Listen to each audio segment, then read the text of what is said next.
agradecer a Deus e às pessoas que confiaram em mim e me trouxeram essa grande oportunidade na minha vida e na vida da minha comunidade. Já vi que meu métier é este mesmo, não posso fugir dele, né? Mas quero dar uma provocada, né, na minha apresentação, antes de contar uma pequena história. Eu ia até perguntar, mas não vou, porque tenho quase certeza que a grande maioria vai dizer que depois de desocupar um frasco desse, coloca no lixo. Isso, a grande maioria. Alguns até podem enfeitar as suas histórias e dizer que não, eu enfeito, deixo na minha prateleira, mas a grande maioria, principalmente dos porto-alegrenses, e eu que ando por esse mundo afora, eu sei que isso vai parar no lixo. Posso também mostrar o suco, o leite, a garrafa de água, de álcool, a sacolinha que hoje ela é protagonista de muitas e muitas histórias por aí. Quando desocupada, depois das suas compras, onde que vai a sacolinha? Podem dizer que vai, que dobram, que reservam ela para novas compras, mas a grande maioria coloca no lixo. E é do lixo que lá dentro da minha comunidade, que é considerada uma das comunidades mais violentas da cidade de Porto Alegre, a gente conseguiu fazer com que isso que não tem mais serventia para a maioria das pessoas fosse transformado em oportunidade.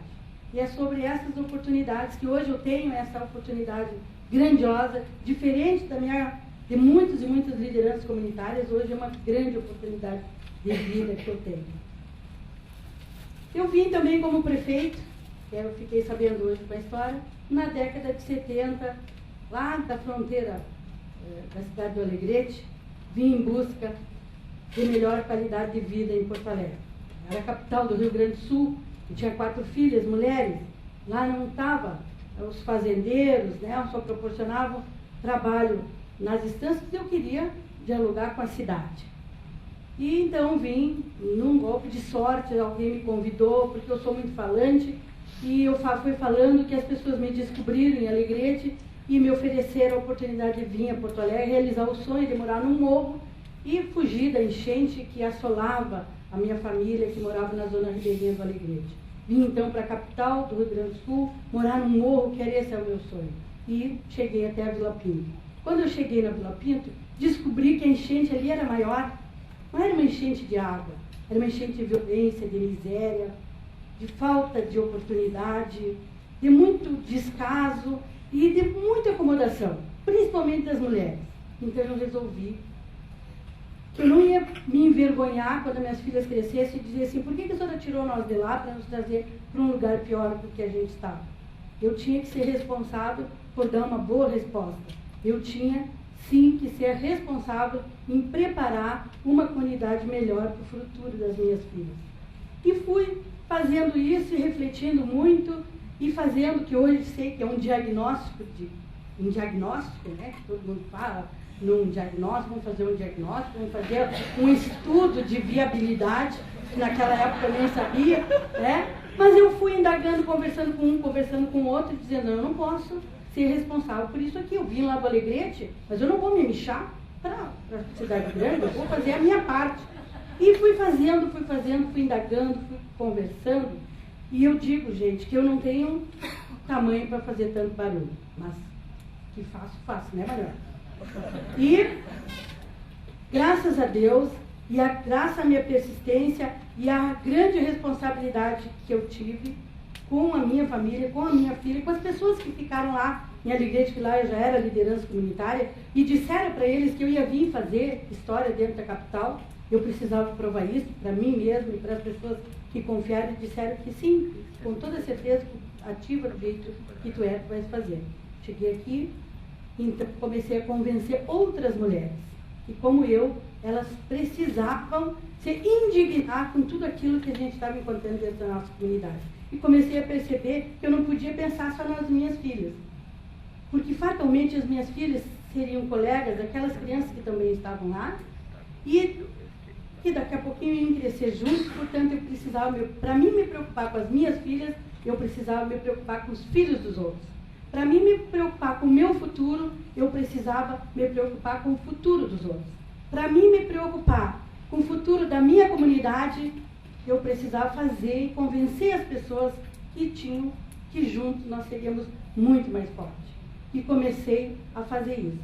Eu podia ser mais uma negrinha que saiu lá da minha cidade e parou embaixo de um viaduto, vim sozinha, com as minhas 4 filhas na mala de garupa, tentando, me aventurando nas coisas, né? Mas não, eu não parei. E hoje, minha fala, minha história, é muito mais um testemunho, e agora já me chamam, e me pagam ainda para me falar, dizendo que a minha fala, ela é focada na motivação. Recentemente eu vim de uma cidade do interior, onde todo mundo dizia assim, mas Maria, tu precisa ficar aqui 15 dias conosco? Esse pessoal precisa, olha, era da prefeitura, o cara era grandão. Esse pessoal precisa que tu estimule mais eles, estão desestimulados, troca de partido, troca de prefeitura, troca de governo, troca disso, daquilo, precisa que tu venha dizer o que tu está fazendo. Gente, eu sou aqui de Porto Alegre, e a Vila Pinto é ali na Bom Jesus. Né? Eu estou lá há 35 anos, e há 16 anos eu criei, então, o Centro de Educação Ambiental. Por que o Centro de Educação Ambiental? Lá, o que imperava era o tráfico. E as mulheres, naquela época, como não tinha brigada feminina, elas não eram revistadas. E como elas não eram revistadas, elas eram usadas pelos traficantes, porque a brigada não podia revistar as mulheres, elas usavam, com toda a criatividade de uma mulher, né? Ela usava nos mais diversos lugares do corpo a droga e, com isso, preservava o seu emprego, né? Fazia média com o patrão e fazia também o seu salário. E eram com essas mulheres que eu falava, olha que vai parar no presídio, o Marco Paletti já está cheio, e olha que naquela época já estava cheio, imagina agora. O Marco Paletti já está cheio e nós precisamos criar uma forma de saber, eu não preciso mais desse aparelho, porque aquilo ali basta.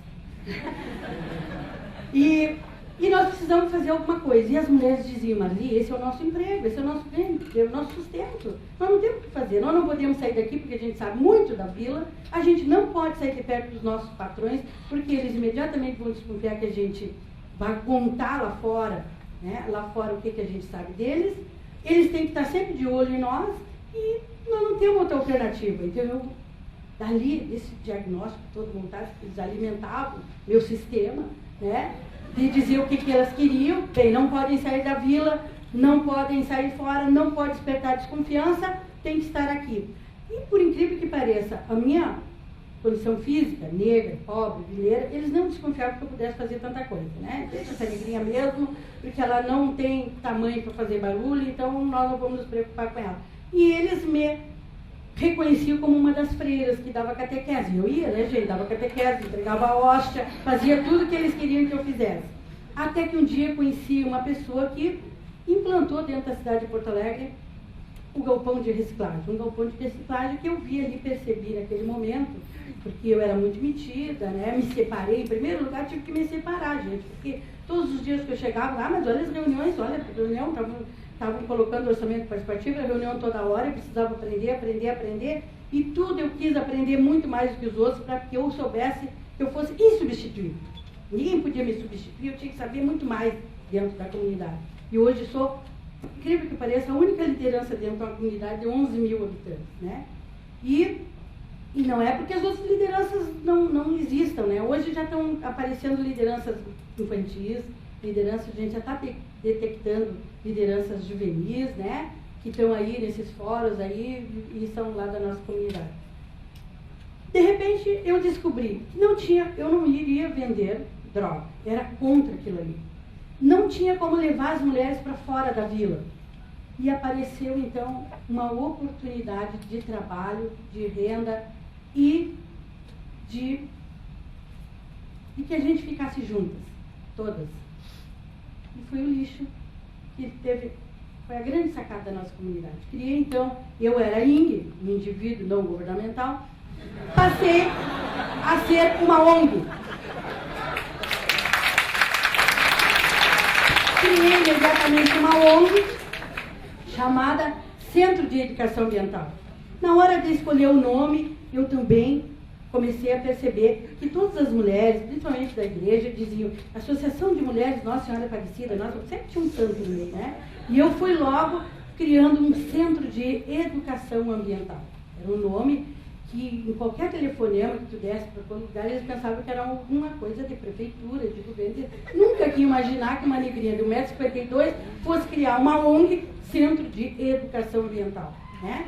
Várias histórias, a vida ela é feita de detalhes e de histórias, né? Já liguei para um presidente dizendo que era o presidente do Centro de Educação Ambiental e jamais ninguém, quem não me conhecia, como é que eu negar dizer que o presidente não ia ser recebido, né? Mas na hora que os presidentes lá me reconheciam, né? Como foi o caso de uma importante empresa, aí disse assim, chama a presidente do Centro de Educação Ambiental, que ela pode entrar. E eu, como estava com a blusa azul, igual as pessoas que limpavam o ambiente, disse assim, tu traz o cafezinho que terminou na minha sala. A secretária, claro que chegou lá, enlouquecida, deve ter dito, imagina a cena, é aquela ali que é a presidente do centro. O cara nunca imaginou, né? E até hoje é meu amigo, nosso grande parceiro, e sempre diz que se viver 150 anos, não pagará o mico que ele... Eu fiz um curso em noções básicas de direito, sou uma promotora legal popular e disse, quando entrei na sala, qual o artigo que eu podia enquadrá-lo, né? Gente, com o lixo foram criadas várias oportunidades, porque eu tive que estudar o que era o lixo. E eu digo para vocês que vocês precisam estudar também o que é o lixo. O que é nós consumindo, aonde é que isso vai parar? Eu tive que acompanhar o caminhão do lixo, porque quando eu apresentei o lixo como uma oportunidade na vila, as mulheres me diziam, estou fazendo propaganda, né? As mulheres imediatamente, mas Marli, logo o lixo, mas nós já somos o lixo desta sociedade. Nós estamos aqui como se fosse um grande tapete e a cidade nos esconde. Tem vergonha de nós estamos na periferia. Inclusive é o programa do Manuel. E, não, eu precisava convencer as mulheres de que saber o que realmente era o lixo, o que ele tinha de bom, e fui estudar o que é o lixo. Sentei inúmeras vezes no aterro sanitário, fui para o prefeito incomodar, porque eu incomodo bastante, né? Porque em governo e feijão ele vai na pressão, né? E fui para o prefeito, incomodei, perguntei, dei minha ajuda, todo mundo me especializei na questão lixo. E imediatamente cheguei lá e disse assim, nós seremos agentes ambientais. E uma das coisas que muito chamou a atenção das mulheres foi dizer, o nosso planeta, ele está doente. Isso é uma grande verdade, não é história para convencer que ali era uma alternativa boa. O nosso planeta, ele está muito doente. E quem está adoecendo ele somos nós. O simples fato, se eu perguntar aqui nessa plateia, quem é, o que você mais ama no mundo, quem tem filho vai dizer que é o filho. E se eu perguntar se alguém separou o lixo, vai dizer assim, mas que negrinha bem bordosa é essa, comparar o meu filho com o lixo? Não. Nós precisamos preparar o planeta dos nossos filhos, se realmente nós o amamos, não é isso? E preparar o planeta, basta, é a primeira coisa desde que a gente se levanta. Que a gente consome, que a gente termine, e onde que a gente vai colocar. E queria saber também aonde que isso vai parar. E o que isso vai afetar o futuro e a vida das nossas crianças. Estou muito lisonjada de hoje ser reconhecida como uma pessoa que também prepara a cidade para o futuro, né? E é a oportunidade que hoje a gente tem lá, com 60 pessoas num centro de... Criamos logo uma cidadezinha comunitária. Porque como os traficantes, que antes me azucrinavam muito, porque achavam que eu estava alertando as mulheres e estava roubando as mulheres, a mão de obra que eles tinham para uma outra finalidade, eles imediatamente, quando a gente apresentou o galpão de reciclagem, que foi toda uma luta que, graças a Deus, o governo municipal nos referendou com aquele presente maravilhoso, né? E eles imediatamente dizem assim, larguem essas mulheres de mão, porque elas estão no lugar certo. Lugar de mulher é no lixo. Graças a Deus que eles disseram isso, porque nos largaram de mão e a gente então foi lá começar a convencer de que isso podia, além de sustentar o planeta, sustentaria os nossos filhos, sustentaria as nossas vidas e sustentaria toda uma perspectiva de futuro que a gente ali tivesse. Hoje a gente tem, então é verdade que a gente não conseguiu parar mais, porque aí fomos dialogar com algumas instituições, porque eu digo que sou nem um apresentador de televisão, quando eu não sei eu pergunto para os universitários. E lá está cheio de universitários. Quando eu não sei eu pergunto para parceiros, e lá está cheio de parceiros. Os parceiros, nós temos as nossas contas, todas as nossas coisas muito abertas, os parceiros participam, isso satisfaz porque é investimento que eles colocam lá. E nós temos um grande centro de triagem com 62 pessoas, são 80% mulheres, 20% são homens, mas que produzem um resultado de R$35 mil por mês. Temos também muitos projetos, e temos lá a Justiça Comunitária, que também, Bom Jesus é um território de paz, e lá temos um projeto com uma assistência social, com psicóloga, com advogadas, trabalhando a mediação de conflitos, que é uma coisa espetacular. Temos atendimento para crianças e adolescentes que chegam a quase R$2 mil, 2 mil atendimentos por mês. Temos muitas pessoas, muitos técnicos atendendo, né? Temos, inclusive, dificuldade, às vezes, de contratar pessoas pelo perfil, porque hoje a gente faz diagnóstico do perfil, não é para qualquer um para trabalhar com nós lá. Então, isso traz algumas dificuldades de contratação, às vezes, mas a gente dialoga mensalmente com um pouquinho mais de R$100 mil. E esse dinheiro ele é deixado dentro da vila.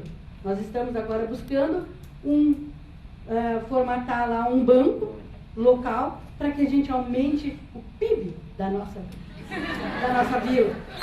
Porque a gente nota que de dentro do galpão, dos salários dos técnicos, funcionários, que hoje tem gente que são associados, outros que são funcionários, isso provoca dentro da vila um aumento de perspectiva econômica. E a gente também sabe que além de todas aquelas pessoas que estão lá, que nunca mais vão se misturar com a parte do mal, né? E que estão ali satisfeitos, felizes, com uma cozinha comunitária legal, que hoje eles têm as bochechinhas todas vermelhinhas, bem coradas, uma nutricionista que fica lá incomodando, porque a gente é meio gordinho, que tem que baixar não sei o que, o nível do colesterol, tudo isso que a gente faz hoje, nós temos a certeza que além de nós sustentar a nossa dignidade, a cidadania plena, nós estamos também sustentando a economia da cidade de Porto Alegre.